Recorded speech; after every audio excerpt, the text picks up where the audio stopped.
Welcome to the Proactive Prevention Podcast, where we bring you real stories, real impact, and real change makers. I'm your host, Jimbo in Stereo. And today we have a truly inspiring guest, Tammy McGee, founder and executive director of the Gweedo Memorial Foundation. Tammy's journey is one no parent should ever have to take. After a tragic loss of her son, Conner, in a car crash at just 16 years old, she turned her grief into an action through the Gweedo Memorial Foundation. Tammy has become a fierce advocate for teen driver safety education, traveling across the country to share Conner's story and educate young drivers and their parents about the dangers of destructive driving decisions. Her advocacy doesn't stop there either. Tammy was instrumental in passing 2 bills in Virginia aimed at improving teen driver safety, and she also launched ifyouseesomething.org, an anonymous platform for reporting reckless driving, illegal activities, and bullying. For her tireless work, she was honored with the 2024 Governor's Highway Safety Association's Peter K. O'Rourke Special Achievement Award. Today we'll talk with Tammy about her mission, the changes she's fighting for, and how we can all help create a culture of safe driving. Hi Tammy, how are you today? I'm great, thank you for having me.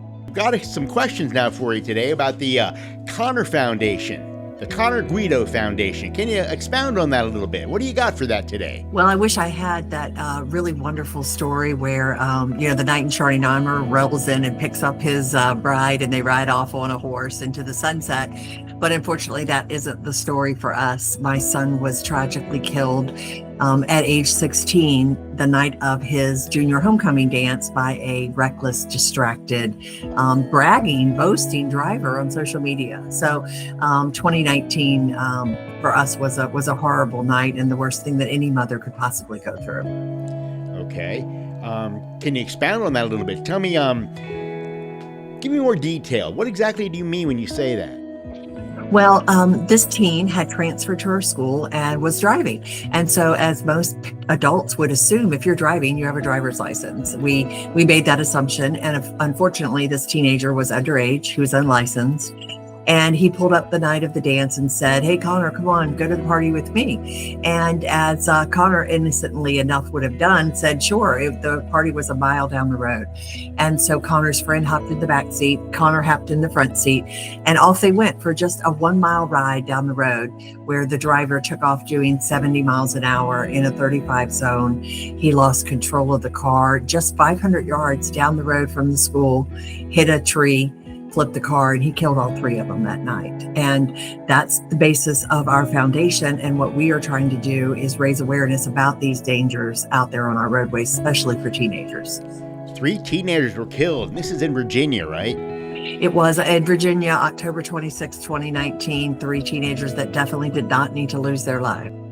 Can you tell me what the other parents had to do with that? I mean, what are some of the other things the parents are dealing with right now because of that? Well, unfortunately, the driver's parents never spoke to us. They never sent a card, a flower, never said they were sorry. They basically acted like my son didn't exist. The backseat passenger, Logan, his family and I, ours became very close, and they have a foundation where they're trying to raise awareness as well. So I think that as anybody in a situation like this would do, you don't know what to do. There's no rule book where you flip to page 132 and this is what you do when your child is ripped from you. So it took a lot of soul searching. It took a lot of help. It took a lot of therapy. But we're here and we're advocating and trying to raise awareness because most people don't understand that driving is the #1 killer of our teenagers, age 15 to 19. I certainly didn't know until this happened to me. And so we're here really trying to raise awareness and make sure that people get involved before it happens to them and not be reactive. We want them to be proactive. You were instrumental in passing 2 bills in Virginia to improve teen driver safety. And you just told me something about that just when we turned on the camera this morning. Tell me more about that now. Tell me about what else you did. Well, we are very proud of the work that we've done here in Virginia. We passed our first bill in 21, and that requires all teenagers who want to drive a vehicle and park on Virginia public school grounds to have to present a valid driver's license before they can get a parking permit. In our case, that was not happening, and this driver who was unlicensed got a parking permit and drove each and every day to and from school before he killed my son. And we know that happened for about 4 weeks. The other part of that bill required the Virginia Department of Education to increase the curriculum surrounding driving without a license and reckless driving. So that bill we passed in 21. And then we came back in 22 with another bill, and that bill was asking for the 90-minute parent-teen safe driving course, which was only valid in District 8 in Virginia, which is basically Northern Virginia. We asked for that bill to go statewide. That bill was a great bill. It gets parents involved in their teens' driving education. They'll need to go to a high school for 90 minutes, an auditorium type setting, and learn about the dangers that exist for their teenagers. They'll first hear me speaking and pleading with the parents to put their phone down, to get engaged, and to be present, because they are the number one influencer of teens' driving behavior. We took 23 and 24 off and started working on our anonymous website. If you see something, say something.org. And that website allows teenagers and really anyone to report anything that they know is wrong without any fear of retaliation. It's a completely anonymous website.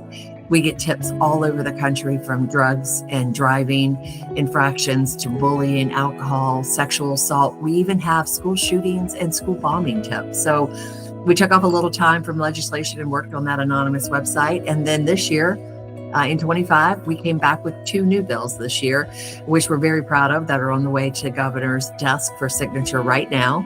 Our first bill makes it a Class 1 misdemeanor in the state of Virginia if you know or have reason to know that someone is driving without a license and you condone that behavior, and it results in a fatality or an injury. So we're real proud of that bill.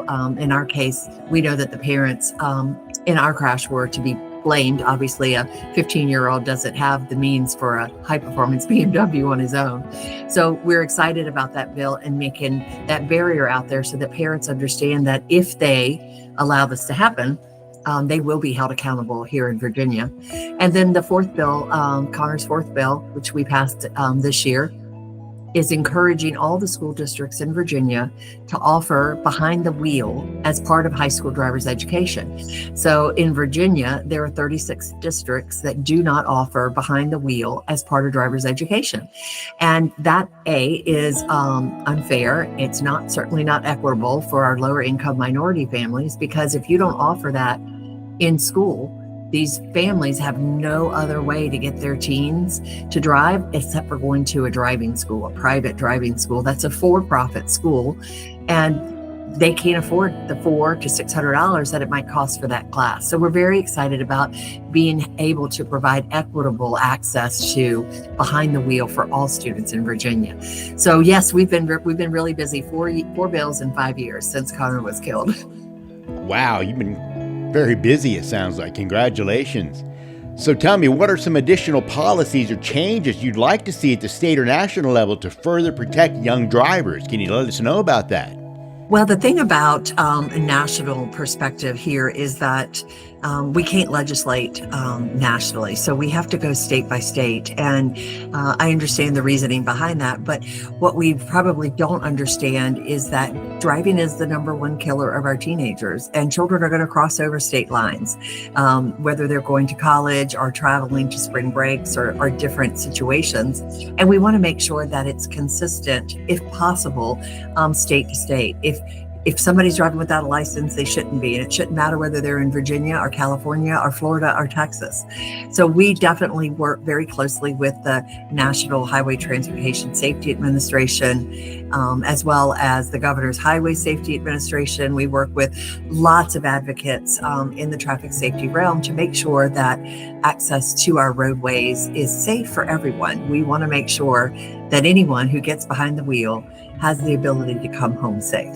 Your If You See Something, Say Something initiative provides a way for people to anonymously report dangerous driving and bullying.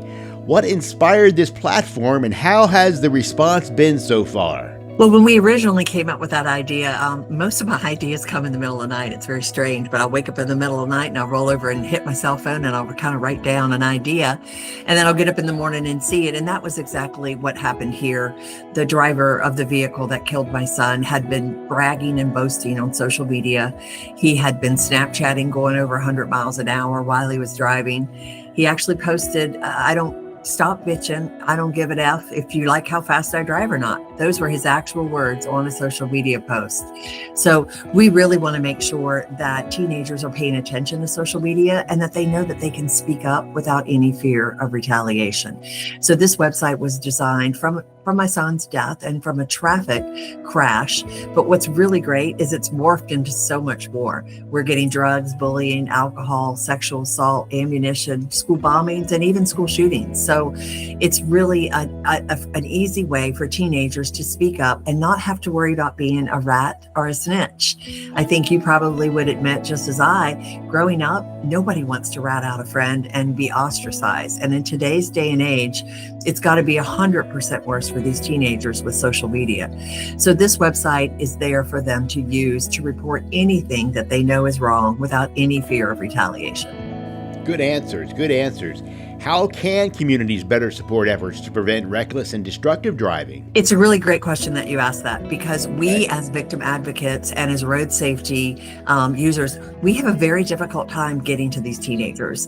We have high schools who won't let us in. We have school districts, principals who are really have that soft hands approach where, oh, we don't want to hurt their feelings. We don't want to upset them. Well, we don't want to upset them either. We want to prepare them for real life. And we need to give these teenagers real life examples and make sure that they understand the dangers when they get behind that wheel. It is a lethal weapon. It is no different than drugs or alcohol in the wrong hands being abused. A vehicle is a lethal weapon. So what we need is organizations to step up, individuals to speak up and say, we need these victim advocates. We need these road safety champions in our schools. We need them talking not just to high schoolers. We've realized that you can start as early as elementary school, just making them aware of what to look for and road safety. And then it gets into middle school. We want to make sure that they're the ones who are going to speak up. They're going to be in the back seat and going, Mom, you're not supposed to be texting and driving. Hey, Dad, you're not supposed to be eating. High schoolers may not do it as easily as a middle schooler. So we actually are working with all groups of ages to make awareness about road safety. Great. Good to know. Your work is deeply personal. How do you balance the emotional weight of sharing Conner's story with the need to keep pushing forward in advocacy? Well, I'll tell you, it's not easy. That'll be the first thing that I tell you. But, when you're in a situation like we were thrusted into, literally in the instant of an evening where it was supposed to be one of the highlights in his life, it was waking up and realizing that you walk into your son's bedroom, he's not there anymore. He's not going to come back. He's not going to graduate high school and go to play soccer collegiately. He's not going to get married and give me grandchildren. And trying to balance and rationalize that is a very difficult thing. I definitely encourage anyone who finds themselves in a traumatic situation, whatever it may be, don't be afraid to ask for help, right? That's really so important, being able to ask for help. I asked, I got a lot of help, and I think it's okay to do that. And we want to make sure that more people do that. So we did lots of therapy. We did lots of work on ourselves. And then we came back fighting because what happened to Conner shouldn't have happened. And we wanted to make sure that it doesn't happen to anyone else.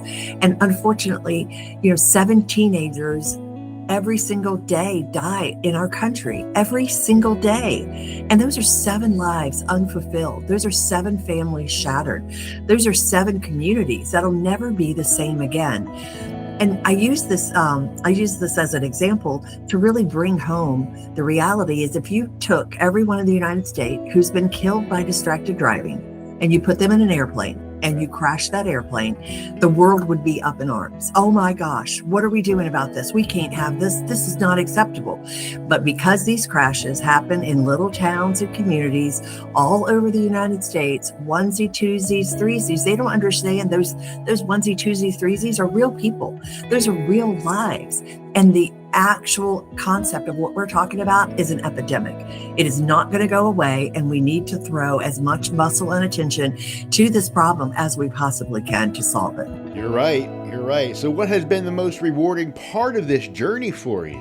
That's probably a double-edged sword. As hard as it is to share Conner's story and to travel to high schools and speak with these teenagers, to speak with civic groups and organizations, whoever will have us, it's so emotionally debilitating when you're done. But while you're doing it, it's my baby is alive, right? He's there with me. I get to talk about him. I get to see the impact on these teenagers. When they come down and they hug me and they cry and they say, we won't let anybody drive like that. We will always speak up. We're going to step up to the plate. Those are the moments that you know that you're doing something right. Those are the moments that you know you are saving lives. And I think that's all I can ask of myself, is to continue those efforts and hope that we can prevent future fatalities and tragedies from happening. Well, that's good to know. What's next for the Gweedo Memorial Foundation now? Are there any upcoming initiatives or programs you're excited about? Well, we will be working on some new elementary and middle school programs that we hope to be able to get into high schools and middle schools and elementary schools and work with these teenagers from a very young age, and making sure that they are introduced to road safety. As you know, police officers, firemen, tow truck operators, there's a whole wealth of people who are employed that are on our roadways, and they deserve to come home safe every single day. There are slow down, move over laws in every state, and most people don't even know that that exists. So we really want to make sure that that we're looking at this as a global epidemic, and that we're covering everyone, not just teenagers, elderly people who should not be driving, that come to the point at a time where they just need to not be driving anymore. There's a lot of awareness that comes with road traffic safety that even I wasn't aware of, obviously, until my son was killed. So we're just going to continue our march forward. I can't say that there won't be another bill or two coming. I've got some ideas and some things that we want to do, and really remind everyone that everybody has the ability to participate in road safety. It's everyone's responsibility. It's not just mine. It's not just teenagers. It's not just adults. It's everyone's responsibility. Sure is. Now, if you could leave our listeners, especially young drivers, with one key piece of advice, what would it be? Speak up. That's what I can tell you. Speak up. We know that teenagers hear things, see things, and know things that as adults, administrators, school bus, all the different realms of people that don't hear these things and don't know these things, we need teenagers to speak up. They have the ability to save lives if they will just take the courageous step to use our website, to not worry about being a rat or a snitch, and speak up, because you can save lives. Lastly now, how can listeners learn more about the Gweedo Foundation and support your mission? Well, you can go to connergweedo.com. Okay. There's lots of information there about our advocacy efforts, and we have free videos there that have been produced that you can download. You can share with your teenagers. You can share at your high school level classes. Okay. You can go to ifyousee-something-say-something.org. You can check out the platform for anonymous website reporting for dangerous behaviors, whether it be driving or anything else. And then again, I'm going to remind them, most importantly, to speak up, get involved. Parents don't need to be their best friend of their son or their daughter. They need to be a parent.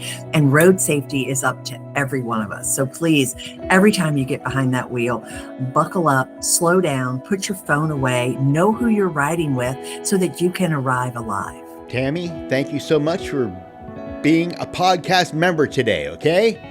Thank you. We appreciate your time and the efforts to keep everyone safe on our roadways. Have a great day. Thank you. You too. Thank you. Thanks for listening to the Proactive Prevention Podcast. Until next time, this is Jimbo in Stereo.